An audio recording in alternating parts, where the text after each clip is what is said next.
क्या एक AI driven astrologer जिस तरह से एक ह्यूमन बीइंग आंसर करता है वैसे कर पाएगा? 100 करोड़ बर्थ चार्ट का डेटा अवेलेबल होने का मतलब क्या है? एआई ड्रिवन एस्ट्रोलॉजर ने रेमेडी सजेस्ट की तो उसका सेटिस्फैक्शन पैरामीटर क्या है?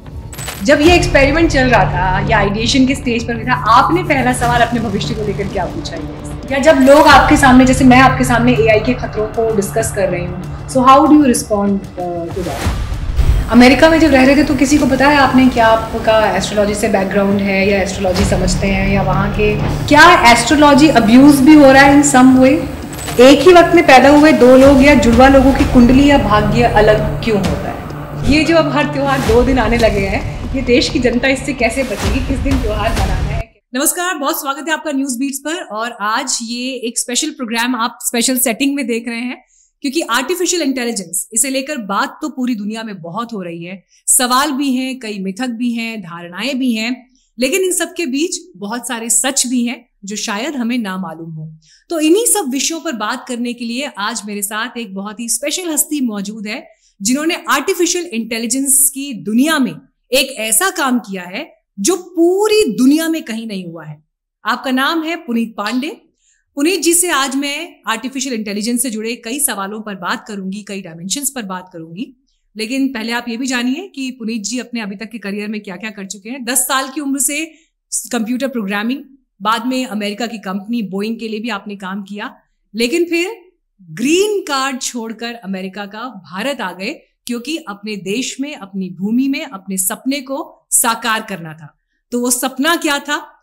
वो सपना ऑनलाइन एस्ट्रोलॉजी कंपनी एस्ट्रोसेज से जुड़ा है, क्योंकि एस्ट्रोसेज के आप फाउंडर हैं। और अगर थोड़ी बहुत भी आपको ज्योतिष में दिलचस्पी है तो आपने एस्ट्रोसेज का नाम, उसका लोगो कहीं ना कहीं देखा या पढ़ा जरूर ही होगा। तो आज इन्हीं सब विषयों पर बात होगी, तो तैयार हो जाइए इस इंटरेस्टिंग कॉन्वर्सेशन के लिए। तो सबसे पहले तो पुनीत जी, बहुत बहुत स्वागत है आपका न्यूज बीट्स पर। और स्वागत भी है और बधाई भी है, शुभकामनाएं भी हैं, क्योंकि जब मुझे ये मालूम चला कि एस्ट्रोलॉजी जैसे फील्ड में, जो कि एक इतना प्राचीन साइंस है हमारा, जिसको लेकर एक्सपर्टीज, जिसकी समझने के लिए दुनिया भर से लोग भारत में आए हैं, दुनिया भर से जो अलग अलग विषयों के जानकार हैं वो इसको एक्सप्लोर करने के लिए यहाँ पर पहुंचे हैं। तो ऐसे वक्त में आपने उसके साथ जो प्रयोग किया वो जुड़ा है एआई से लेकर मॉडर्न टेक्निक के साथ, जो लोग सिर्फ सोच ही रहे थे कि क्या ऐसी कोई पॉसिबिलिटीज भी, आपने वो करके दिखा दिया। तो इसके लिए शुभकामनाएं भी। और रिस्पॉन्स कैसा है ये जरूर बताइए। जहाँ तक रिस्पॉन्स का प्रश्न है तो रिस्पॉन्स बहुत ही आशातीत है कि जब हमने अगस्त में ये एआई लॉन्च किया था, एआई एस्ट्रोलॉजर्स लॉन्च किए थे, तो हमें इतनी उम्मीद नहीं थी कि इतना अच्छा रिस्पॉन्स मिलेगा। अभी 2 महीने के अंदर हमारे एआई ज्योतिषियों ने लगभग 1 करोड़ प्रश्नों के उत्तर दे दिए हैं। और जो हमारी, अगर मैं कंसल्टेशंस की बात करूं, तो हमारी कंसल्टेशंस जो हैं वो 400 से 500% बढ़ गई है, यानी 4 से 5 गुना बढ़ गई हैं। तो ये इतनी जो ग्रोथ है, वृद्धि है, ये तो शायद सालों में होती है, जो पिछले 2 महीने में हुई है। तो फर्म के अंदर लड्डू वड्डू बढ़ गए, मिठाइयाँ बढ़ गई, कुछ केक कटिंग वगैरह हुई? केक कटिंग तो अभी 1 करोड़ जब क्रॉस हो जाएंगे दिवाली के बाद, तब हम अच्छा, थोड़ा सा और वेट करेंगे इसके लिए, हाँ, कि कैसा आगे और रिस्पॉन्स रहता है। बिल्कुल। लेकिन मतलब इतना सरप्राइजिंग है जब आप इस चीज को सुनते हैं। मैं तो एक लेमैन के रूप में रिस्पॉन्ड कर रही हूँ क्योंकि एस्ट्रोलॉजी मेरा फील्ड नहीं है, लेकिन जब मैं ये सुनती हूँ कि लोग एस्ट्रोलॉजर्स के पास अपनी प्रॉब्लम्स लेकर जाते हैं, कई बार गाइडेंस लेने के लिए जाते हैं, कई बार जीवन में बड़े फैसले लेते हैं, तो लें ना लें, कौन सा टाइम सही होगा, बुरा होगा, अमूमन, या फिर शादी हो रही है या कोई बड़ा ओकेजन आया है तो कुंडलियां चेक कराई जाती हैं, मिलान कराए जाते हैं। और जैसे हमारे फैमिली डॉक्टर्स होते हैं, उस तरह से लोगों के फैमिली एस्ट्रोलॉजर्स होते हैं। कई बार तो जैसे होता है ना कि कुल पुरोहित हैं, ये फैमिली के ऐसे पुरोहित है, तो ऐसे एस्ट्रोलॉजर्स भी जो जनरेशनल चले आ रहे हैं। ऐसे माहौल में या देश में ऐसी परिस्थितियां जहां पर पारिवारिक संबंध लोगों के एस्ट्रोलॉजर्स के साथ जुड़ जाते हैं, आप लोगों ने एआई एस्ट्रोलॉजर को मार्केट में लाने के बारे में सोचा। सो पहली बात तो क्रेडिबिलिटी, क्या लोग उस पर उतना विश्वास कर पाएंगे? क्या एक एआई ड्रिवन एस्ट्रोलॉजर जिस तरह से एक ह्यूमन बीइंग आंसर करता है वैसे कर पाएगा? आई एम श्योर ये सारे चैलेंजेस या ये सारे सवाल आपके जहन में भी आए होंगे before launching the app, before launching this technique. नहीं, बिल्कुल। पहले तो मैं ये कहूँगा कि शायद ऐसा बहुत सोच के निर्णय हमने नहीं लिया था कि एआई के क्षेत्र में जाना है। जैसे जैसे हमें लगा कि जो टेक्नोलॉजी है उस स्थिति में पहुंच गई है जहाँ पे एक सॉफ्टवेयर प्रोडक्ट बनाया जा सकता है, तो हमने बना दिया।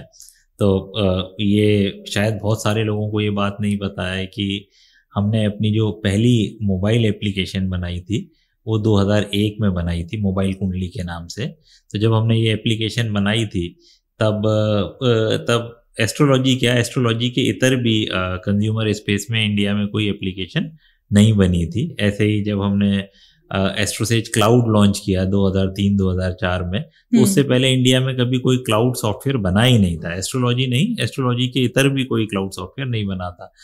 तो ये ऐसा मैं कहूँगा कि ये हमारा भाग्य रहा है, मेरा भाग्य रहा है कि जब कोई टेक्नोलॉजी आई तो उसके काफ़ी समय पहले हम उसका प्रोडक्ट बनाने में भी सफल हुए।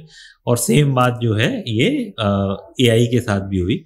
हमने अपनी पहली आर्टिफिशियल इंटेलिजेंस ऐप ब्रिगू जो है वो 2018 में लॉन्च करी थी।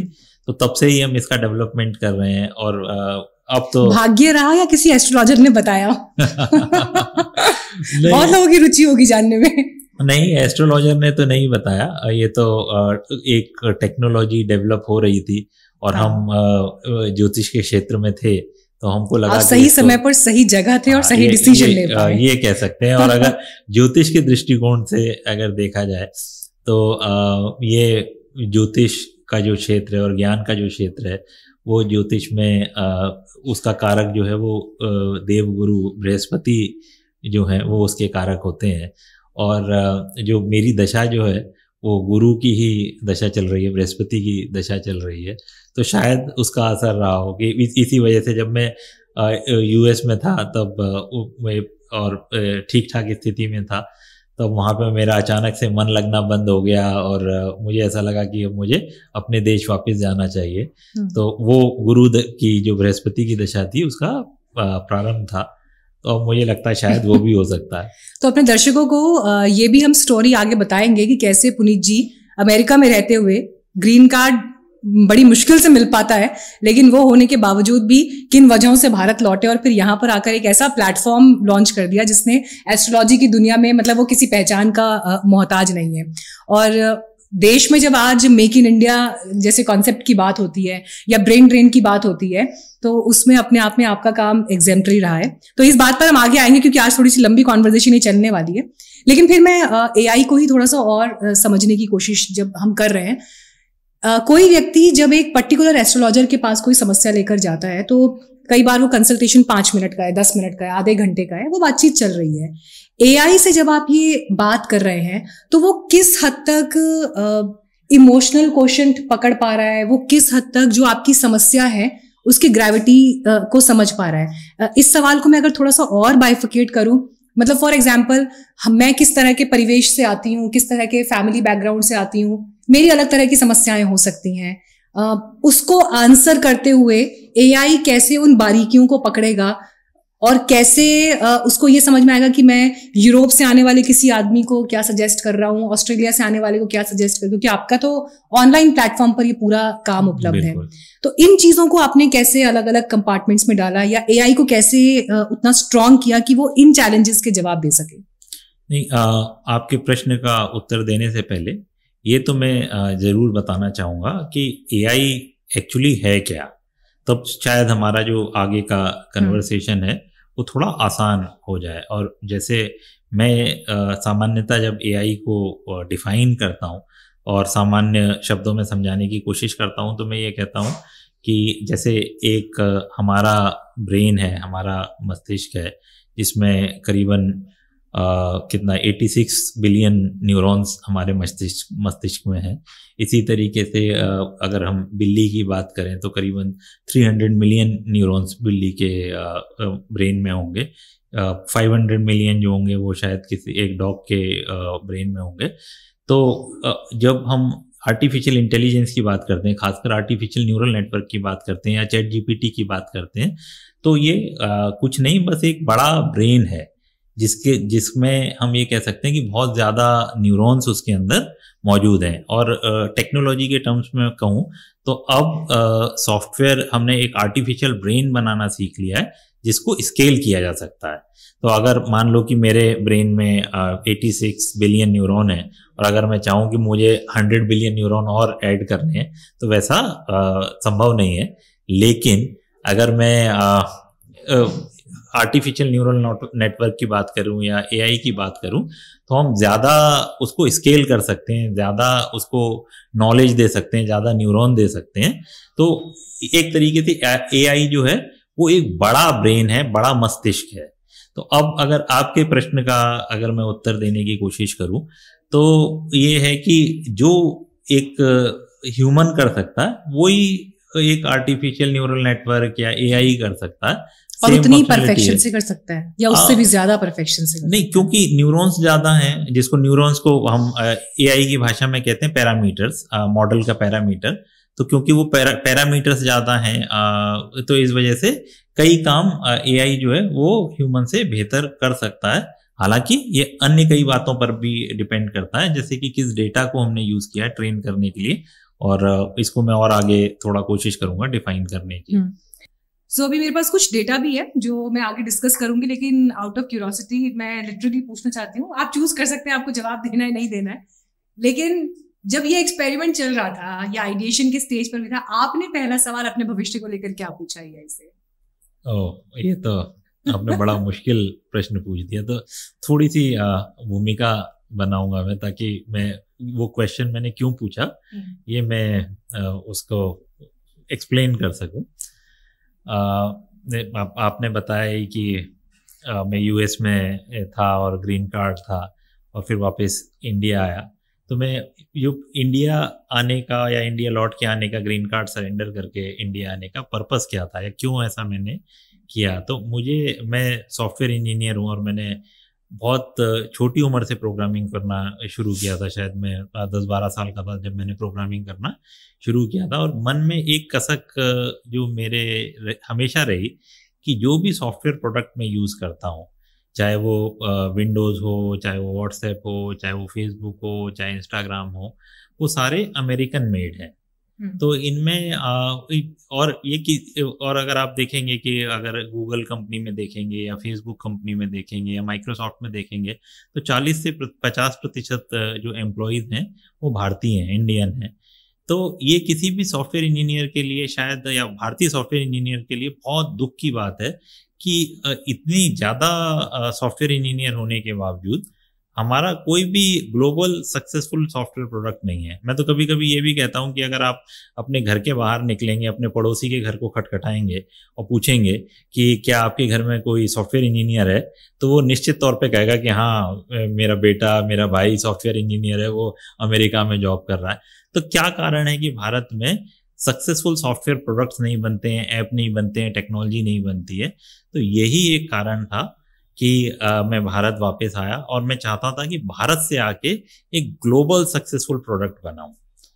अब आपके जो प्रश्न का उत्तर मैं दूंगा कि मैंने क्या पूछा। तो मैंने पूछा कि क्या मुझे मोदी जी से मिलने का मौका मिलेगा, और कारण यही है कि मोदी जी ने भी मेक इन इंडिया की बात कही है, और जो मेरा विज़न और मोदी जी का विज़न जो है वो शायद बिल्कुल एक ही दिशा में है। तो मैं चाहता हूं कि मोदी जी से मुलाकात हो। वैसे अभी तक आपने कोशिश की कि किसी तरह का कोई संपर्क उनसे साधने की, कोई ईमेल किया हुआ है, किसी तरह से वहां तक पहुंचा जाए, या उनको अगर आप कोई प्रेजेंटेशन देना चाहें या अपने प्रोडक्ट के बारे में बताना चाहें, ऐसा कुछ एफर्ट किया था अभी तक, या अभी सिर्फ सवाल के लेवल पर ही ये बात सीमित रह गई? नहीं, कोशिश नहीं करी, क्योंकि मेरा मानना ये है कि मेरा और मोदी जी का मिशन जो है वो सेम है। तो निश्चित तौर पे किसी ना किसी दिन हम टकराएंगे। वो भी अपने कल्चर को आगे बढ़ाने की बात करते हैं, हम भी कल्चर को आगे बढ़ाने की बात करते हैं। वो भी टेक्नोलॉजी के माध्यम से जो अब कल्चर को आगे बढ़ाने की बात करते हैं, हम भी वही करते हैं। वो भी मेक इन इंडिया की बात करते हैं, मैं भी वही करता हूँ। तो मुझे उम्मीद है कि कभी ना कभी रास्ते जो हैं वो क्रॉस करेंगे, और इसीलिए वो प्रश्न मैंने पूछा था। मुझे ऐसा अनुभव हो रहा है कि शायद एआई ने कुछ तो भी आपको ऐसा जवाब दिया है कि वो रास्ता कब क्रॉस होने वाला है या कब मुलाकात का कुछ एक पीरियड आपके पास आएगा। लेकिन चलिए, मेरी भी आपको ये शुभकामनाएं कि जल्द वो आए, बिकॉज अगर आज हम टेक्नोलॉजी को लेकर, एस्ट्रोलॉजी को लेकर, जो कि मेरे लिए जो चीज स्पेशल है, जिसको मैं अपने नजरिए से देखती हूँ एस्ट्रोलॉजी जो इंडिया का ब्रांड इंडिया है, या ब्रांड इंडियन कल्चर, या जब हम इंडिया के एंशिएंट ज्ञान की बात करते हैं तो वो उसका एक बड़ा हिस्सा हमेशा रहा है, जिसका जिक्र मैंने शुरुआत में भी किया। और अब एआई आने से उसमें किस लेवल के क्रांतिकारी बदलाव आएंगे, या वो किस तरह से उसको और बड़े फलक पर लेकर जाएगा, ये आपके इस एक्सपेरिमेंट से मुझे लगता है कल को क्या पता ये किसी स्टडी का भी विषय हो या किसी बड़े प्रोजेक्ट का भी विषय हो। बिकॉज जो डेटा मैं इस वक्त आपने जो मेरे साथ शेयर किया 5 लाख आपके पास रजिस्टर्ड एस्ट्रोलॉजर्स हैं और 5 करोड़ ऑर्गेनिक डाउनलोड्स अब तक ऐप के हो चुके हैं, और 50 करोड़ डाउनलोड्स एक्सपेक्टेड हैं एस्ट्रोसेज एआई आने के बाद। 50 crore, it is itself a number. And 100 crore के आसपास बर्थ चार्ट्स आप लोगों ने आपके पास अवेलेबल है, ये डेटा अवेलेबल है। मतलब 100 करोड़ बर्थ चार्ट का डेटा अवेलेबल होने का मतलब क्या है, और ये पूरी जो इंफॉर्मेशन है कैसे ये हेल्प करती है एआई जैसे जिस एक बड़े प्लेटफॉर्म को आपने लॉन्च किया है उसको अगले स्टेज पर लेके जाने के लिए, और यहाँ से इसका फ्यूचर आप क्या अभी देख पा रहे हैं?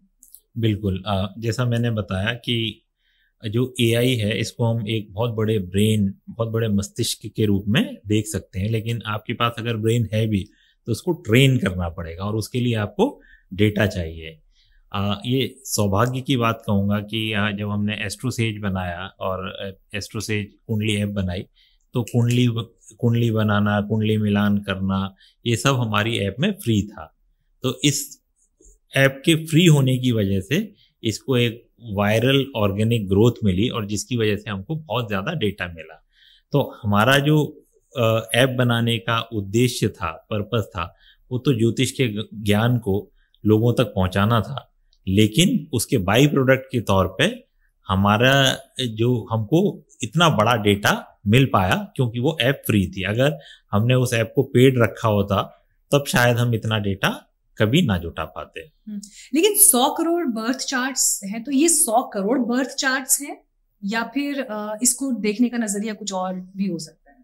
नहीं, ये 100 करोड़ बर्थ चार्ट हैं, 100 करोड़ कुंडलियां हैं, लेकिन ये यूनिक कुंडली नहीं है। तो अगर कभी किसी ने 2 बार कुंडली बनाई है हमारे प्लेटफॉर्म पे या 3 बार बनाई है तो वो भी इसके अंदर शामिल है। तो ये पूरा का पूरा डेटाबेस इस्तेमाल हुआ है इस एआई प्लेटफॉर्म को आगे विकसित करने के लिए? बिल्कुल बिल्कुल। और उनका पूरा एनालिसिस हुआ है या किस तरह के क्वेश्चंस आते हैं, लोगों की क्या समस्याएं हैं, कैसी चीजें पूछते हैं? जो एआई का जो मॉडल है, मॉडल मतलब जो एक तरीके से हम कह सकते हैं कि सॉफ्टवेयर जो है उसको बनाने के लिए मेनली आपको डेटा की ज़रूरत होती है। जैसे जब हम ये कहते हैं चैट जीपीटी, तो चैट जीपीटी तो एक इंटरफेस है और GPT-4o जो है वो एक मॉडल है, GPT 3.5 एक मॉडल है। तो उस मॉडल को ट्रेन करने के लिए हमको डेटा की ज़रूरत होती है और ये वो डेटा है। और इस तरीके के बहुत सारा जो डेटा है वो हमारे अपने मॉडल को ट्रेन करने के लिए यूज़ हुआ है। अभी इनफैक्ट आपसे बात करते करते ये ख्याल मेरे मन में आया, क्योंकि ये जब हम डेटा भी पढ़ रहे थे कि आपके पास 5 लाख रजिस्टर्ड एस्ट्रोलॉजर्स हैं, तो उन्होंने कोई शिकायत नहीं की आपसे, पुनीत जी क्या कर रहे हैं आप, ये आपने तो मतलब हमारा ही करियर, हमारा ही आगे का जो भविष्य उसको खतरे में डाल दिया। अब हमारी जगह आके जो है टेक्नोलॉजी अगर आकर बताने लगेगी भविष्य, तो हमारे पास कौन आएगा? नाराज नहीं हुए आपसे? नहीं, बिल्कुल हुए। अच्छा, सीरियसली कंप्लेंट्स आई? हाँ, बिल्कुल हुए। लेकिन ये है कि एक इंटरेस्टिंग एस्पेक्ट इस टेक्नोलॉजी का रहा है कि जब जो मैं एआई से होने वाली ग्रोथ के बारे में जब बता रहा था कि हमारे जो हमने एआई ने 1 करोड़ के आसपास प्रश्नों के उत्तर दे दिए और कंसल्टेशन हमारी 400-500% बढ़ गई, तो उसका एंड रिजल्ट ये हुआ कि हमारे ऐप के ऊपर यूज़र बढ़ गए, ट्रैफिक बढ़ गए और ह्यूमन एस्ट्रोलॉजर्स जो थे उनका बिजनेस भी बढ़ गया। तो एआई की वजह से हमको ह्यूमन एस्ट्रोलॉजर का जो बिजनेस है उसमें भी वृद्धि देखने को मिली है। एक बात पता नहीं मुझे कहनी चाहिए या नहीं कहनी चाहिए, लेकिन जो एस्ट्रोलॉजी की ऐप का बिजनेस है इसके अंदर जो मुख्य मार्केटिंग मॉडल है वो है फर्स्ट चैट फ्री।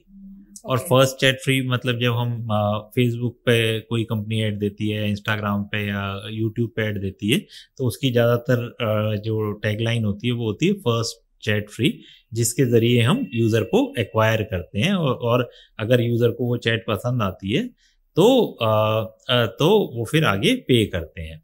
तो जो ज़्यादातर हमारी इंडस्ट्री में जो कंपनीज हैं उन्होंने क्या किया कि चूंकि फर्स्ट जो फ्री चैट है वो आप लिमिटेड ही दे सकते हो, आप बहुत ज़्यादा फ्री चैट नहीं दे सकते, जितने आपके पास एस्ट्रोलॉजर हैं आप उसी के किसी मल्टीप्लायर में ही फ्री चैट दे सकते हैं। तो स्केल करना बहुत मुश्किल पड़ जाता है कि आप बहुत तेजी से स्केल नहीं कर सकते। तो कुछ कंपनियां, हमारी कॉम्पिटिटर्स कंपनी जो हैं, उन्होंने क्या किया कि फेक एस्ट्रोलॉजर्स का कॉल सेंटर बनाया, जिसमें 400-500 बच्चे रखे, वो 2-4 फिक्स्ड प्रश्नों के उत्तर देके और फिर आगे चैट एंड कर देते हैं। तो सौभाग्यवश हमको एआई के माध्यम से एक ऐसा टूल मिल गया जिससे हम कितनी भी चैट्स एक टाइम में डिलीवर कर सकते हैं, दे सकते हैं।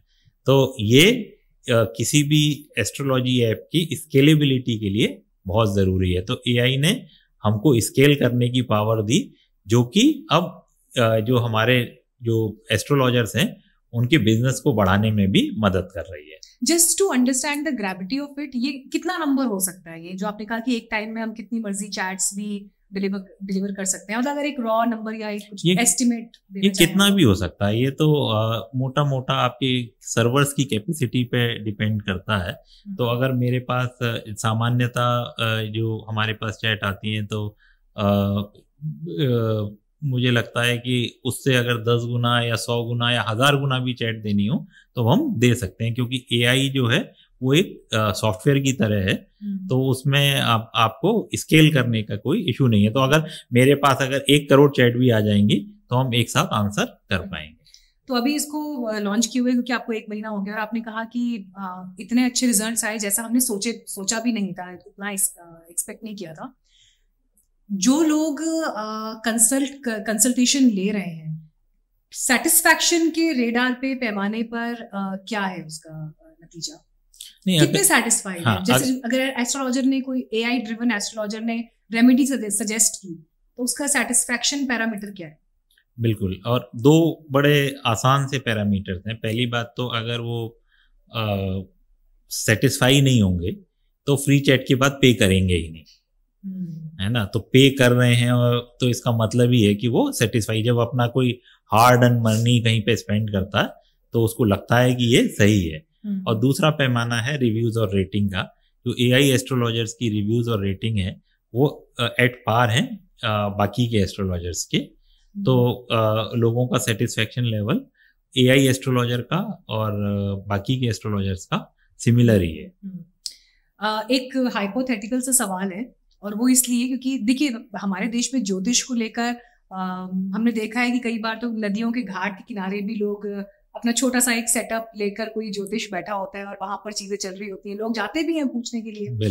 कई बार आप प्रयागराज चले जाएं, वाराणसी चले जाएं, हरिद्वार चले जाएं, जो ancient cities with respect to Sanatan culture है, वहां पर तो और ज्यादा दिखाई देता है। और कई बड़े प्राचीन ज्योतिष भी होते हैं जो आज भी हाथ से लिखकर, मतलब पेन से लिखकर आपको कागज पर चीजें देते हैं। तो वो एक जो एंशिएंट एस्पेक्ट है इसका, आज हमारे सामने आपके जरिए हम इसका एक बदलते दौर का एक स्वरूप देख रहे हैं। लेकिन इन सबके बीच एक दुनिया पॉडकास्ट की भी हो चली है। हम भी आज इनफैक्ट एक पॉडकास्ट सेटअप में ये पूरी बातचीत कर रहे हैं। बिल्कुल। और पॉडकास्ट सेटअप में आज की तारीख में हालात ये है, अचानक आप यूट्यूब खोलेंगे तो आपके सामने ऐसे ऐसे प्लेटफॉर्म्स आएंगे जहां पर लोग बैठे हैं। अब मैं ज्योतिष की क्रेडिबिलिटी पर तो कमेंट नहीं कर सकती, लेकिन उन पर्टिकुलर वीडियोस का, उन पर्टिकुलर इंटरव्यूज का ऐसा लग रहा है कि एक बड़ा बाजार भी है, बहुत लोग देख रहे हैं, बड़ी संख्या में लोग देख रहे हैं।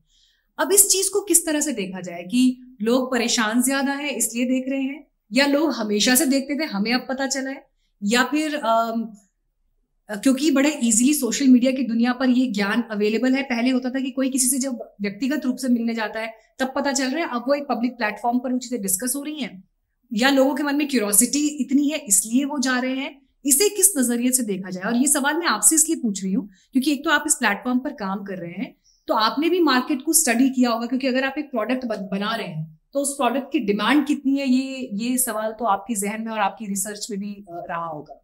नहीं, वैसे तो हम प्रोडक्ट बनाते हैं तो डिमांड देख के नहीं बनाते। हमको ये लगता है कि क्या हम ऐसा बना सकते हैं जो सोसाइटी को कंट्रीब्यूट कर सकता है और लोग उसको पसंद करेंगे, लोगों की ज़रूरतों को पूरा करेगा, तो हमारा वही मुख्य आधार रहता है। तो डिमांड तो हम कभी देखते नहीं हैं। लेकिन जहाँ तक आपका प्रश्न है कि लोग आजकल ज़्यादा देख रहे हैं, ऐसा लगता है कि ज़्यादा देख रहे हैं, तो इस इंडस्ट्री को, जैसा मैंने कहा कि 2001 में हमने पहली स्मार्टफोन की एप्लीकेशन मोबाइल कुंडली लॉन्च की थी, तो 23 साल तो 24 साल तो उसी को हो गए हैं, और इस इंडस्ट्री को मैंने बहुत करीब से देखा है। और उसमें एक चीज़ मुझे हमेशा मैंने नोटिस किया कि जैसे जैसे टेक्नोलॉजी आगे बढ़ी है, तो टेक्नोलॉजी ने ये सारी चीज़ों को एक्सेसिबल बना दिया है। तो पहले जो चीज़ें एक्सेसिबल नहीं थी, अब वो एक्सेसिबल हो गई हैं। जैसे कि मान लो कि मान लो क्या हमने बनाई है मोबाइल कुंडली ऐप जो 2001 में बनाई, उससे पहले अगर किसी एस्ट्रोलॉजर के को किसी ट्रेन में, बस में, किसी के घर में जाके उसके प्रश्न का उत्तर देना होता था, तो बड़ा मुश्किल था। 100 साल के पत्रे ले जाके वो अपने साथ ले जा नहीं सकता था। लेकिन जब हमने मोबाइल ऐप बना दी, तो फिर उनके लिए बस डेट, टाइम, प्लेस डाली, कुंडली बनाई और प्रेडिक्शन करना शुरू। तो टेक्नोलॉजी दिन बर दिन जो ज्योतिष को, धर्म को, आध्यात्म को एक्सेसिबल बनाती जा रही है, और इसलिए हम वो चीजें देख रहे हैं क्योंकि जिनका जिक्र आप कर रही थी। आज की तारीख में जब हम एआई को लेकर चैलेंजेस पर बात कर रहे हैं, तो लोगों के मन में सवाल तो कई, और सबसे बड़ा जो एक नेगेटिव क्रिटिसिज्म सामने आता है वो यही कि ये कैसे लोगों की जॉब्स लेगा, चाहे वो कंटेंट क्रिएशन के फील्ड में लोग हैं या जो लोग मौलिक काम कर रहे हैं जिसको रिप्लेस बड़ी आसानी से एआई ने करी, जैसे चैट जीपीटी है। अब दफ्तरों में कौन आज की तारीख में ईमेल जो है खुद से बैठकर लिख रहा है।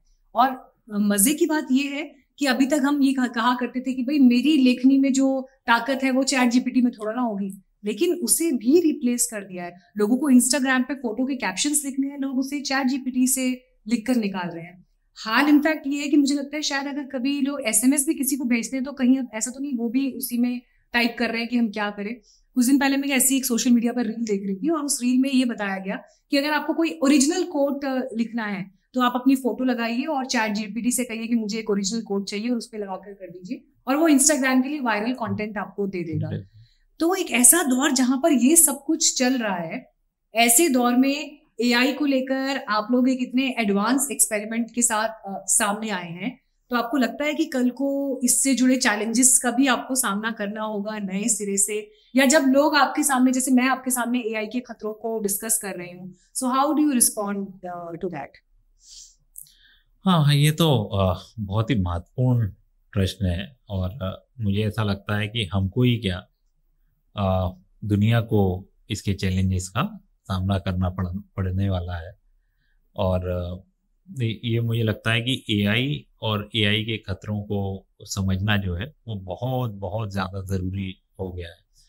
तो एक तो कुछ बातें इसमें मुझे लगता है कि महत्वपूर्ण है और लोगों को जानना चाहिए कि पहला तो ये कि जब हमने 2018 के अंदर भृगु.ai ऐप रिलीज़ की थी, तब उस टाइम मैंने अपनी कंपनी के अंदर एक ईमेल भेजी थी, अपनी टीम ग्रुप पे एक ईमेल भेजी थी, और उस ईमेल में मैंने लिखा था कि सबके जॉब जाने वाले हैं, और उसमें स्पेसिफिकली मैंने लिखा था कि सॉफ्टवेयर इंजीनियर, क्योंकि हमारे यहाँ बहुत सारे सॉफ्टवेयर इंजीनियर्स काम करते हैं, तो मैंने लिखा था कि सॉफ्टवेयर इंजीनियर्स के जॉब जाने वाले हैं, चार्टर्ड अकाउंटेंट्स के जॉब जाने वाले हैं, कंटेंट राइटर्स के जॉब्स जाने वाले हैं। तो ये 2018 में बता दिया। हाँ, 2018 की बात है, और वो ईमेल हमारे जो पुराने एम्प्लॉयज़ हैं उनके पास, सबके पास वो ईमेल है।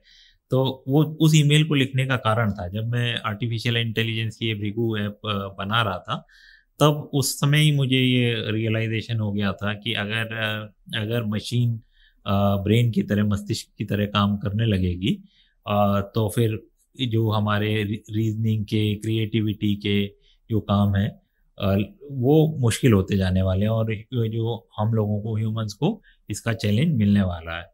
अभी भी लोग जो आर्टिफिशियल इंटेलिजेंस है, इसके खतरे को ठीक तरीके से समझ नहीं पा रहे हैं, और ये बहुत बहुत बहुत ज़्यादा खतरनाक है। तो जैसे अगर मैं एक उदाहरण के तौर पे कहूँ कि अगर पिछले हजारों साल में अगर जो शायद सबसे बड़ा बदलाव आया वो इंडस्ट्रियल रिवॉल्यूशन के टाइम में आया, कितना 1750 1760 के आसपास, जब हमने ह्यूमन लेबर को रिप्लेस करने के लिए मशीन बना ली। तो जो काम पहले इंसान कर सकता था, ह्यूमन मसल पावर कर सकती थी, फिर वो काम करना मशीन ने शुरू कर दिया। और उसके बाद हमने कई सारे बदलाव देखे, कार बनी, हवाई जहाज बने, और अब तो हम चांद पे पहुंच गए हैं, मंगल पे जाने की तैयारी कर रहे हैं। तो ये सारे बदलाव का कारण मैं कहूँगा कि ये इंडस्ट्रियल रिवॉल्यूशन था, और जिसका मतलब यही है कि जो ह्यूमन फिजिकल स्ट्रेंथ थी, फिजिकल पावर थी, वो काम मशीन करने लगे। आर्टिफिशियल इंटेलिजेंस जो है वो इससे मुझे लगता है इस बात को 100 कदम आगे लेके जाती है, क्योंकि आर्टिफिशियल इंटेलिजेंस या आर्टिफिशियल न्यूरल नेटवर्क वो काम कर सकते हैं जो ह्यूमन ब्रेन कर सकता है। तो अगर हम ये कह सकते हैं कि अब ह्यूमन ब्रेन जैसे मशीनों ने आदमी की मसल पावर को कई गुना बढ़ा दिया, वैसे ही आर्टिफिशियल इंटेलिजेंस आदमी के ब्रेन की पावर को कई गुना बढ़ा देगी। इसके फायदे भी हैं और इसके नुकसान भी हैं, और इससे बहुत बहुत बहुत बड़े बदलाव अब आने वाले हैं, जिसकी सामान्यतः लोगों को अंदेशा नहीं है उनको। तो ये एक बहुत बड़े खतरे की घंटी भी है, और शायद प्रॉस्पेरिटी का एक संदेश भी है। और ये इस बात पर निर्भर करता है कि इस टेक्नोलॉजी को हम कैसे इस्तेमाल करते हैं। जैसे पिछली बार हुआ जब इंडस्ट्रियल रिवॉल्यूशन में गन पाउडर से फिर तो बारूद, गोले, हथियार ये सब बने, तो इस यहाँ पे भी एआई के भी वो खतरे तो रहेंगे ही। अब आपका सवाल कि हम क्या कर रहे हैं, तो हमने सिक्योरिटी सेफ्टी के लिए बहुत ज़्यादा मेजर्स लिए हैं। हमने अपने कंटेंट फिल्टर्स डेवलप किए हैं, जो कि एआई क्या बोल सकती है, क्या नहीं बोल सकती, और उसको इस तरीके से सेफ्टी के लिए ट्रेन किया है कि वो ऐसा कुछ काम ना करे जो नुकसान पहुंचाने वाला हो। इनफैक्ट एग्जैक्टली जो अभी आप बात कर रहे हैं, मैं थोड़ा सा एक पर्सपेक्टिव देने के लिए एक उदाहरण कोट कर रही हूँ अपने दर्शकों के लिए भी। दरअसल हुआ क्या कि आज इनफैक्ट इस इंटरव्यू को करने से पहले मैं एज यूजुअल सुबह न्यूज फीड चेक कर रही थी, और मुझे ट्विटर पर एक खबर दिखाई दी, किसी दूसरे देश की वो खबर थी, जहां पर एक यंग लड़का जो ऑलरेडी शायद किसी एक स्टार्टअप में इन्वॉल्व है, वो एक चैटबॉट से बात कर रहा था। और उस चैटबॉट का नाम, अगर बहुत सारे लोगों ने गेम ऑफ थ्रोन्स देखा होगा, तो डेनेरिस टारगेरियन के नाम पर डैनी से वो बात कर रहा था, क्योंकि उसके स्क्रीनशॉट्स भी बाद में शेयर किए गए थे, और उसमें इंटीमेसी वाली बात भी थी। इंटीमेसी एज एन एक रोमांटिक रिलेशनशिप की भी बात थी, एक क्लोजनेस के साथ। जब आप किसी के साथ अपने फियर्स शेयर करते हो, या अपना आप क्या सोच रहे हो, क्या करना चाह रहे हो, तो बड़ी जैसे दो दोस्तों के बीच में बात हो रही है, उस तरह की वो कॉन्वर्जेशन थी। इस लड़के ने सुसाइड कर लिया एज पर दैट रिपोर्ट। जब हम इस वीडियो को एडिट करेंगे और मुझे वो स्क्रीनशॉट्स मिलेंगे तो मैं वो पोस्ट भी करूंगी अपने दर्शकों के लिए। लेकिन अगर इसे एक उदाहरण के रूप में भी देखें, और इसी में मैं एक फिल्म का नाम भी जोड़ देती हूँ, हर, जिसको मेरे ख्याल से ऑस्कर मिला था शायद इस फिल्म को, if I am not wrong. तो इस फिल्म में भी कहानी, एक व्यक्ति है, वो अकेला है जीवन में, वो अकेले एक कमरे में रहता है और पूरे टाइम बस अपने फोन पर जो है बात कर रहा है, और जो भी संवाद चल रहा है उसी तरह से चल रहा है। कब वो बातचीत बढ़ते बढ़ते बढ़ते इस लेवल तक पहुंच जाती है जहां पर आपका अपना बुद्धि विवेक बैकसीट ले लेता है, और वहां से जो बात आ रही है या जो कहा जा रहा है वही आपके लिए एक अंतिम लकीर हो जाता है। ये बेसिकली उसकी मिसाल है अपने आप में। इस सिनारियो में जब मैं आपके ऐप के पर्सपेक्टिव में बात करती हूँ, तो मैं देख रही थी उसमें अलग अलग कॉलम्स आप लोगों ने डेवलप किए हैं कि फैमिली रिलेटेड प्रॉब्लम्स डिस्कस करनी है तो ये एआई ज्योतिष आपकी हेल्प करेगा, करियर रिलेटेड प्रॉब्लम के लिए ये एआई ज्योतिष है। तो वो किस हद तक जा सकते हैं, किस हद तक ये इंटरपर्सनल कम्युनिकेशन की बात हो सकती है, इसे ह्यूमन ब्रेन तो फिल्टर कर सकता है, लेकिन टेक्नोलॉजी पर आप किस हद तक डिपेंडेंट हो सकते हैं, इस चैलेंज को आपने किस तरह से निपटा? जी बिल्कुल, जो आपने जिस न्यूज़ का जिक्र किया ये बहुत ही दुखद और परेशान करने वाला है, लेकिन दुर्भाग्यवश ये आने वाले समय का संकेत मात्र है। ये जिस तरीके के समय में हम जाने वाले हैं उसमें इस तरीके की घटनाएं और घटित हो सकती हैं, और ऐसा ना हो उसके लिए जो एआई विशेषज्ञ हमारे जैसे हैं उनके ऊपर जो रिस्पॉन्सिबिलिटी है वो बहुत ज़्यादा है। हम लोग भी आर्टिफिशियल इंटेलिजेंस की अवतार टेक्नोलॉजी कहें या कैरेक्टर टेक्नोलॉजी कहें, उसका इस्तेमाल करते हैं। आपने कुछ एस्ट्रोलॉजर्स का नाम लिया, जैसे मिस्टर कृष्णमूर्ति हैं, वो कृष्णमूर्ति पद्धति के एक्सपर्ट हैं। तो अर्जुन पंडित एक हैं, तो वो यंग लोगों के लिए एस्ट्रोलॉजर हैं। तो ऐसे अलग अलग कई सारे पर्सनैलिटीज़ कह लीजिए, अवतार कह लीजिए, कैरेक्टर्स कह लीजिए, वो हमारे प्लेटफॉर्म पे आर्टिफिशियल इंटेलिजेंस के अवतार्स मौजूद हैं। और उनकी अपनी खुद की पर्सनैलिटी है, खुद की स्किल्स है, खुद का एक्सपीरियंस है।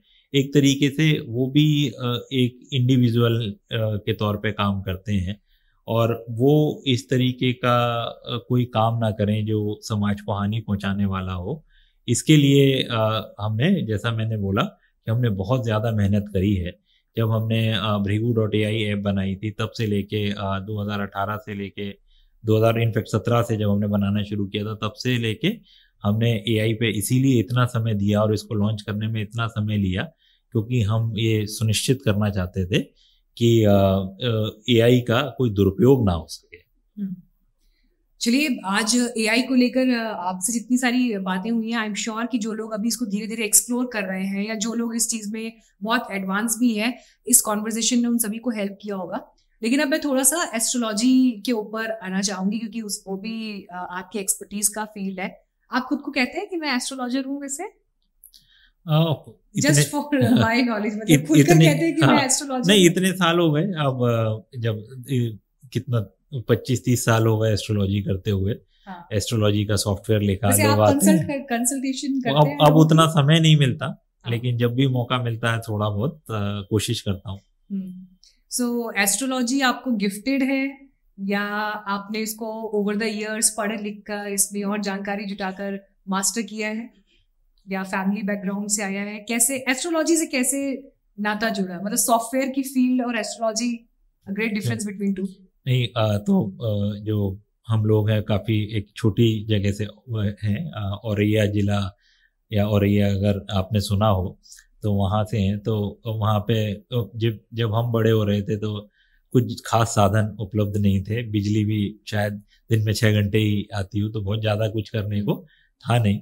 तो वहाँ से मुझे पढ़ने का शौक़ लगा। वहाँ पे साल में एक बार नुमाइश लगती थी। वहाँ पे एक किताब की दुकान, एक पुस्तकों की दुकान हुआ करती थी।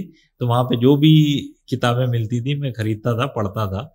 तो उसमें कुछ ज्योतिष की किताबें भी थी जो मैंने खरीदी, सस्ती सस्ती, मुझे लगता है एक तरीके से आज के दृष्टिकोण से चीप किताबें ही कहेंगे।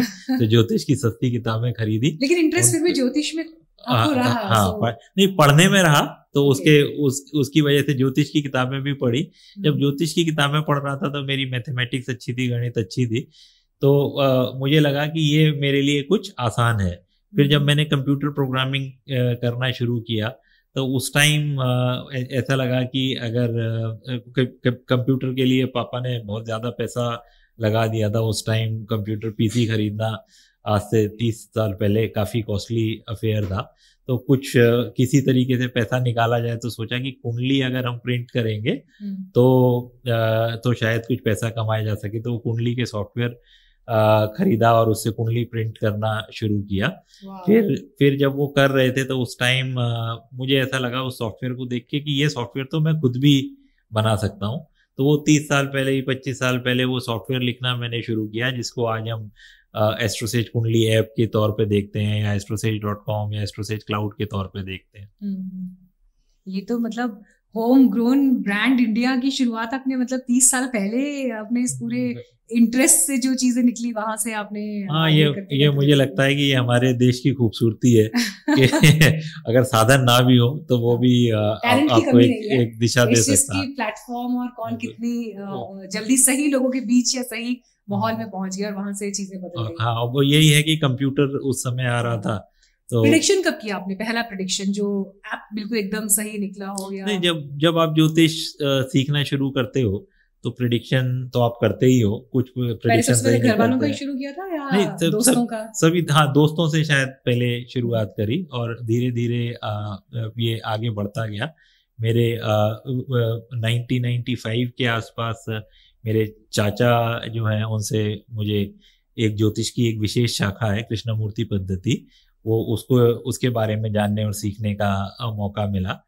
और जब जब कृष्णमूर्ति पद्धति में सीख रहा था तब तो बहुत माइनर प्रेडिक्शन के ऊपर ज़्यादा फोकस किया कि आज बिजली कितने बजे आएगी, बारिश कितने बजे होगी, अच्छा। मेरा भाई घर कितने बजे लौट के आएगा। तो इसके बारे में मैंने इनफैक्ट अपने ब्लॉग्स के ऊपर काफ़ी लिखा। वो एक समय ऐसा था कि मेरा एक ब्लॉग था, उसके बारे में प्रेडिक्शन और प्रेडिक्शन की मेथोडोलॉजी के बारे में मैंने काफ़ी लिखा।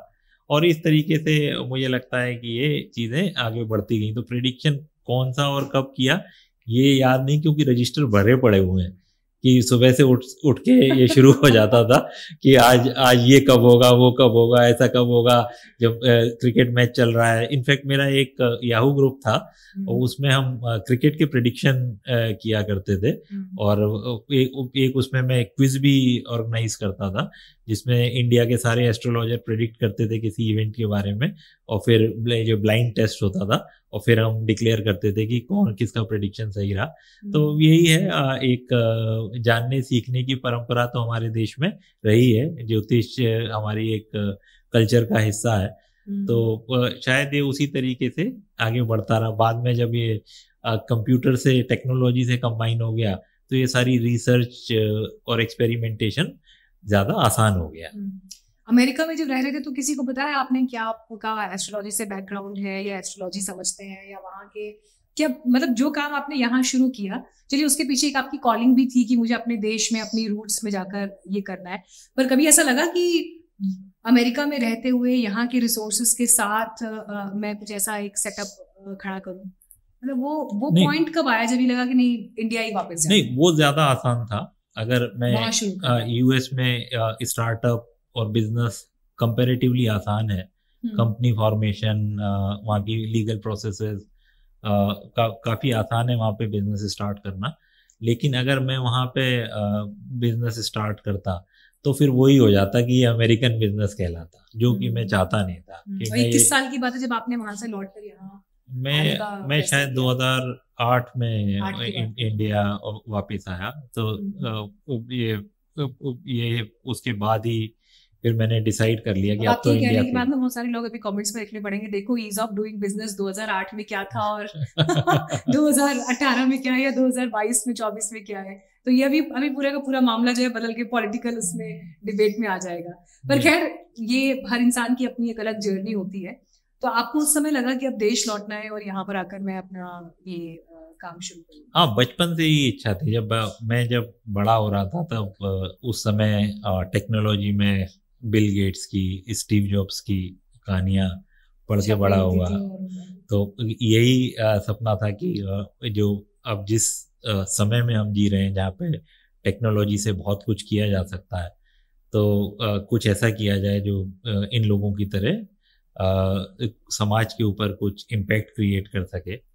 मेरा हमेशा से मानना रहा है, और ज्योतिष को इतने साल प्रैक्टिस करने के बाद, कि इस ह्यूमैनिटी के लिए ज्योतिष से बड़ा विज्ञान कोई और नहीं है।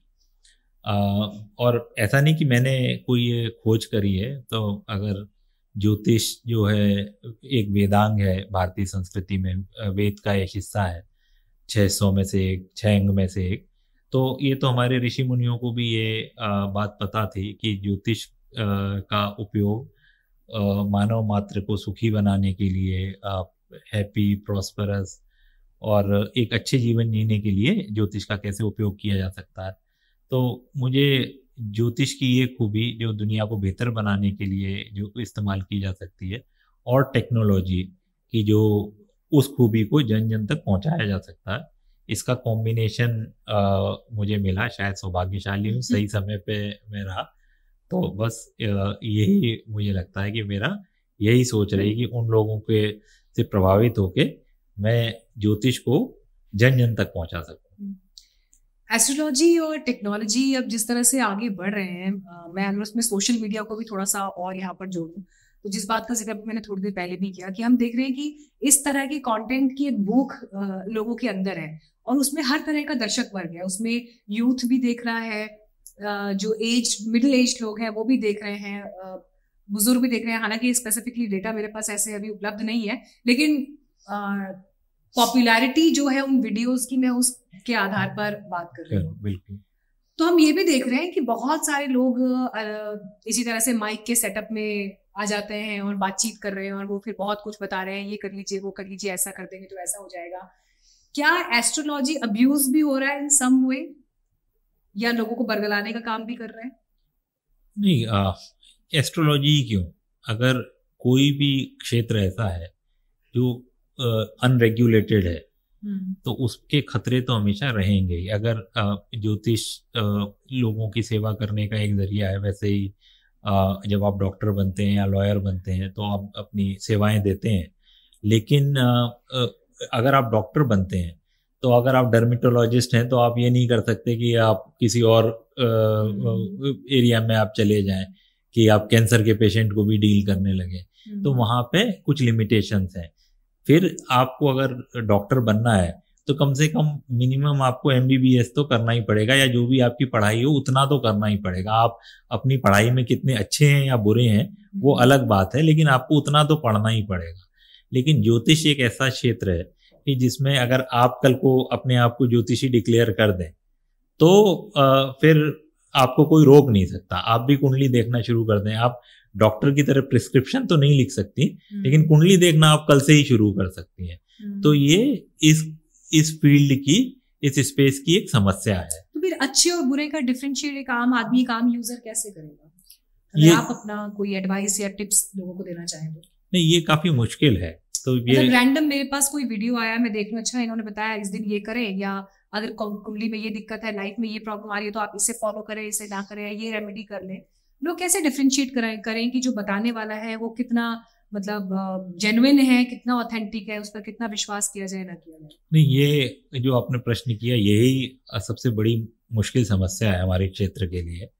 और ये पिछले 20 सालों में मैंने इसके बारे में बहुत सोचा कि क्या किया जाए, कि अगर इस तरीके की कोई अनरेगुलेटेड स्पेस होगा तो उसके अंदर फ्रॉड्स और चीट्स का आना तो निश्चित ही है। तो उसके लिए मुझे ऐसा लगा कि सबसे बेहतरीन तरीका है लोगों को एजुकेट करना। अगर वो उस विषय को समझेंगे तो शायद वो उस तरीके से नहीं फंसेंगे। तो हमने जब astrosage.com बनाई या एस्ट्रोसेज कुंडली ऐप बनाई तो इसके अंदर सब कुछ फ्री रखा। तो आपको कुंडली बनाना है, कुंडली मिलान करना है, पंचांग देखना है, या कुछ भी आपको उसके बारे में जानकारी चाहिए तो आप खुद से कर सकते हैं। तो अब इसका फायदा क्या हुआ कि लोग कुंडली मिला के खुद जाते हैं पंडित के पास और जब पंडित जी कहते हैं कि भाई ये इतने गुण मिल नहीं रहे तो वो एस्ट्रोसेज दिखा के कहते हैं यहाँ तो इतने गुण मिल रहे थे, अब आप क्या करोगे? तो पंडित जी जब एस्ट्रोसेज का नाम सुनते हैं तो फिर थोड़ा सा बैकफुट पे आते हैं। तो मुझे ऐसा लगता है कि इसका समाधान यही है कि हम लोगों को एजुकेट करें उनको। अब अगर ये, और सिर्फ ज्योतिष के लिए ही नहीं, अगर हम हेल्थ केयर की बात करें, डॉक्टर के पास जाने की बात करें तो डॉक्टर भी अननेसेसरी सर्जरी कर सकते हैं अगर, या फिर गलत दवाई दे सकते हैं अगर आप एजुकेटेड नहीं होंगे। तो एजुकेशन जो है वो मुझे लगता है सबसे जरूरी है। कुछ एस्ट्रोलॉजी से जुड़े सवालों की भी लिस्ट थी और उसी में ये सवाल था कि जो ऑनलाइन गुरुज हैं इनसे कैसे बचना है, लेकिन आपने भी वही बात की कि अपना बुद्धि विवेक सबसे पहले, अपना ही जो गुरु है वो आपका गुरु है। तो जितने दर्शक इस वक्त इसे सुन रहे हैं वो इस बात को समझे और अपना दिमाग पहले ज्यादा यूज करना जरूरी है। सुनने में ये बात कटु लग सकती है लेकिन फिर सत्य तो यही है। एक सवाल ये कि एक ही वक्त में पैदा हुए दो लोग या जुड़वा लोगों की कुंडली या भाग्य अलग क्यों होता है? नहीं, चलिए आपका क्या हो सकता है? नहीं, मैं आपका इस प्रश्न का उत्तर देने से पहले पिछले प्रश्न के उत्तर में एक बात मैं जरूर ऐड करना चाहूंगा कि हम कैसे जांचें कि कोई एस्ट्रोलॉजर जो है वो सच्चा है कि नहीं है।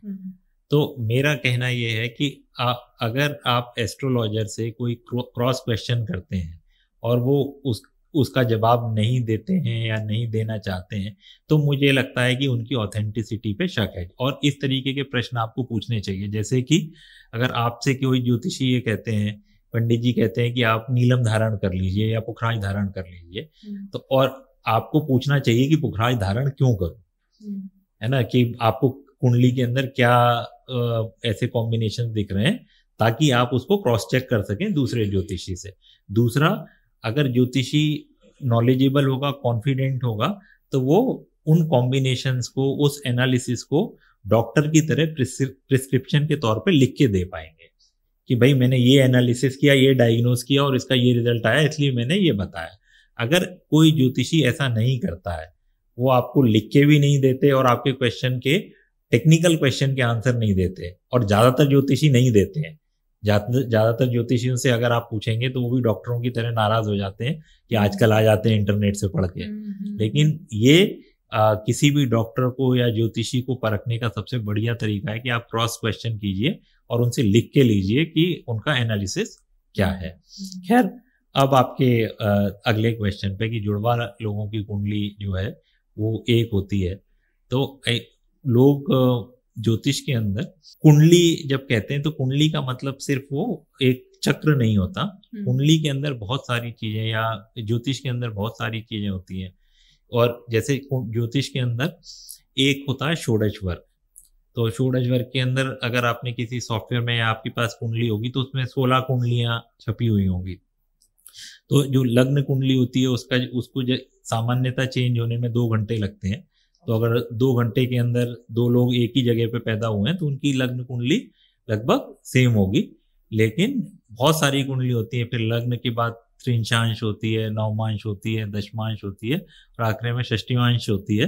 तो वहां पे वो कुंडली आधा मिनट 1 मिनट में भी चेंज हो जाती है। तो जो इवन जुड़वा लोगों का जो जन्म कुंडली है वो सारी कुंडलियां एक जैसी नहीं होती। एक बात ऐसे ही अभी मैंने जिक्र किया था कृष्णमूर्ति पद्धति का, तो कृष्णमूर्ति पद्धति में सिर्फ लग्न कुंडली नहीं इस्तेमाल होती, उसमें सब लॉर्ड इस्तेमाल होता है और सब लॉर्ड इस्तेमाल होता है। सब लॉर्ड जनरली एक प्लेस पे 4 मिनट में चेंज होता है और सब लॉर्ड जो है वो 30 सेकेंड या 20 सेकेंड के अंदर चेंज हो जाता है। पुरानी भारतीय पद्धति के अंदर आपने सुना होगा नाड़ी ज्योतिष का नाम, जो ताड़पत्र पे लिखे जाते थे, उसके अंदर एक और डिग्री का इस्तेमाल होता था, उसको कहते हैं नाड़ी अंश, जो कि एक राशि से के 300वें हिस्से के बराबर होता है और जनरली 5 से 10 सेकेंड के अंदर चेंज हो जाता है। अच्छा। तो ये है कि हम जब कहते हैं कि जुड़वा लोगों की कुंडली सेम होती है तो वो सेम एक्चुअली होती नहीं है। अगर उसी सेम सेकंड पे पैदा हुए हैं तब वो सेम हो सकती है, अदरवाइज सेम होती नहीं है। उनकी लग्न कुंडली सेम होगी लेकिन बाकी की कुंडलियां अलग होंगी और उसकी वजह से 1 मिनट 2 मिनट की वजह से दशा भी बदल जाती है। तो जो समय उनका चल रहा है वो भी अलग अलग हो सकता है। तो ज्योतिष मतलब जो लोग कहते हैं कि कुंडलियां सेम होती हैं तो वो सामान्यतः लग्न कुंडली या राशि चक्र के बारे में बात कर रहे होते हैं। एक सवाल है एस्ट्रोलॉजी के पर्सपेक्टिव में कर्म और भाग्य को लेकर, कर्म प्रधान है भाग्य प्रधान है? ये तो हजारों साल से इवन ज्योतिषियों के बीच में ये चर्चा का विषय है। मैं अपना एक्सपीरियंस बता सकता हूँ, शेयर कर सकता हूँ। और जब मुझे ऐसा लगता है कि ज्योतिष, और हो सकता है कि कुछ लोगों को ये सुन के अच्छा ना लगे, पर भाग्य प्रधान ज़्यादा है। और वो मैं इसलिए कहता हूँ कि जब मैं कह रहा था कि बचपन में इसके ऊपर मैं बहुत प्रेडिक्शन करता था कि बारिश कितने बजे आएगी, उस टाइम नल में पानी पूरे दिन नहीं आता था तो नल में पानी कितने बजे आएगा, बिजली कितने बजे आएगी, 24 घंटे बिजली नहीं आती थी, कि भाई स्कूल से घर में लौट के कितने बजे एंटर करेगा। तो जब उनके और मेरे ब्लॉग पे उसके बारे में लिखा भी है मैंने, वो प्रेडिक्शन उपलब्ध है।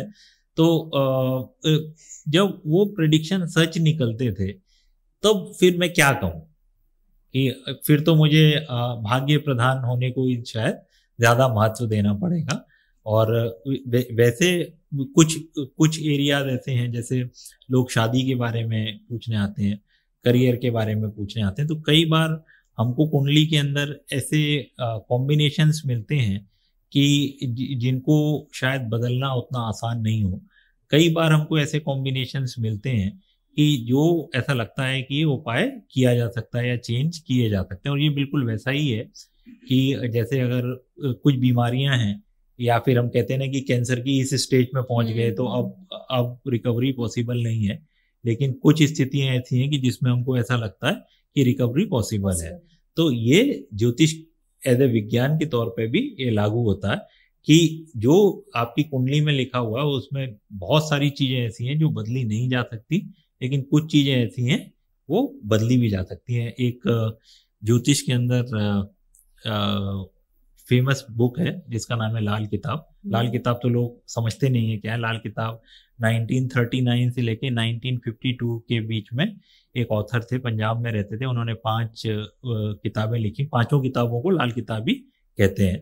तो उन किताब में उन्होंने बड़े सुंदर शब्दों में समझाया है कि ग्रह फल के ग्रह और राशि फल के ग्रह, यानी कि क्या चीजें, ग्रह फल वो कहते थे कि जो चीजें नहीं बदल सकती, और राशि फल जो है वो जो चीजें उपाय से बदली जा सकती हैं। लाल किताब आजकल उपाय के लिए शायद बहुत फेमस बुक हो गई है, और उसमें ये कंसेप्ट उन्होंने बहुत अच्छे से डिस्क्राइब किया है।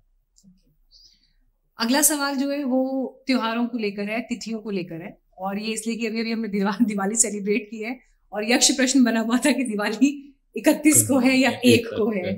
ये जो अब हर त्योहार 2 दिन आने लगे हैं, ये देश की जनता इससे कैसे बचेगी? किस दिन त्योहार मनाना है, कैसे, मतलब ऑफ कोर्स गणनाओं का ही खेल होगा सारा, गणनाएं किस तरह से हो रही है, क्या हिसाब किताब कैसे बैठ रहा है।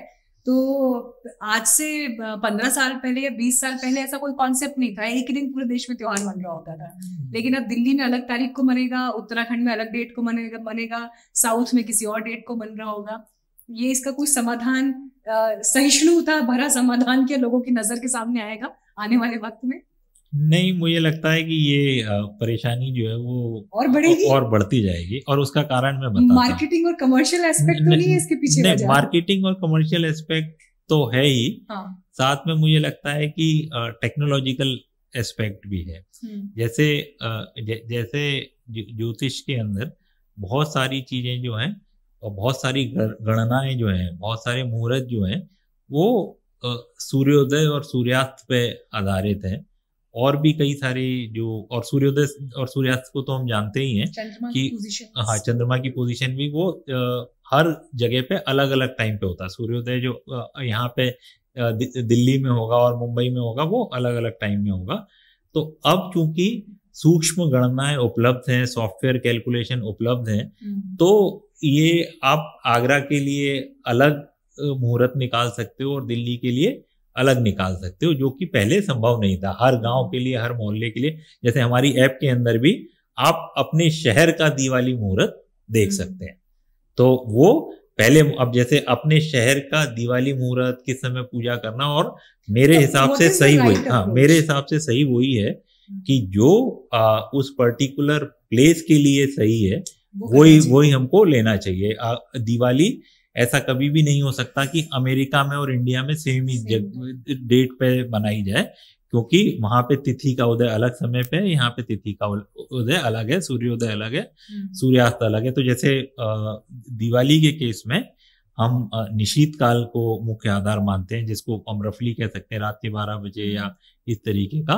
तो इस स्थिति में हम कह सकते हैं कि हर प्लेस के लिए अलग अलग ही हमको मुहूर्त देखना चाहिए। तो ये समस्या जो है ये और गंभीर होने वाली है। अब देखिए, ये तो भाई आपने जो कहा कि टेक्नोलॉजी के प्रोज एंड कॉन्स है, तो उसमें से शामिल कर लीजिए, बट मुझे लगता है ये आपने अच्छा समाधान बताया कि जो जहाँ है वो उस हिसाब से करे तो बेहतर है। कम से कम अपने घर में और पड़ोसी के घर में सहिष्णुता रहनी चाहिए। बाकी एक राज्य और दूसरे राज्य में है नहीं, उससे फर्क नहीं पड़ता। वो अब नहीं हो पाएगा, मुझे लगता है वो समय गया।